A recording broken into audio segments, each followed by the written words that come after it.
ಉಡುಪಿ ತಾಲೂಕಿನ ಗಂಸುಬಾಯಿ ತಾಂಡ ಬೊಂತಿ ಗ್ರಾಮದಲ್ಲಿ ಇಚ್ಛಾಪೂರ್ತಿ ಮಾತಾ ಜಗದಂಬ ದೇವಿಯ ಜಾತ್ರಾ ಮಹೋತ್ಸವ ಪೂಜೆ, ಅಭಿಷೇಕ, ಹೋಮ ಹವನ ಹಾಗೂ ವಿವಿಧ ಯಜ್ಞ ಯುಗಾದಿಗಳೊಂದಿಗೆ ಆರಂಭಗೊಂಡಿದೆ.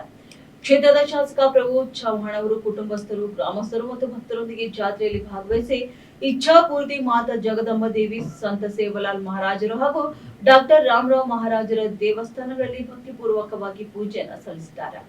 ಮಹಾಚಂಡಿಕಾ ಯಜ್ಞ, ಅಭಿಷೇಕ, ಹೋಮ ಹವನ, ವಿಶೇಷ ಪೂಜೆಯಲ್ಲಿ ಭಾಗವಹಿಸಿದ ಶಾಸಕರು ಕ್ಷೇತ್ರದಲ್ಲಿ ಉತ್ತಮ ಬೆಳೆ,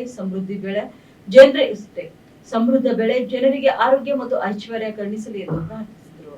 ದೇವಸ್ಥಾನದಲ್ಲಿ ಬೆಳಗ್ಗೆಯಿಂದಲೇ ಧಾರ್ಮಿಕ ವಾತಾವರಣ ನಿರ್ಮಾಣಗೊಂಡಿದ್ದು, ಪೂಜೆ, ಕೀರ್ತನೆ ಸೇರಿದಂತೆ ವಿವಿಧ ಧಾರ್ಮಿಕ ಕಾರ್ಯಕ್ರಮಗಳು ಸಂಜೆವರೆಗೆ ನಿರಂತರವಾಗಿ ನಡೆದಿದ್ದವು.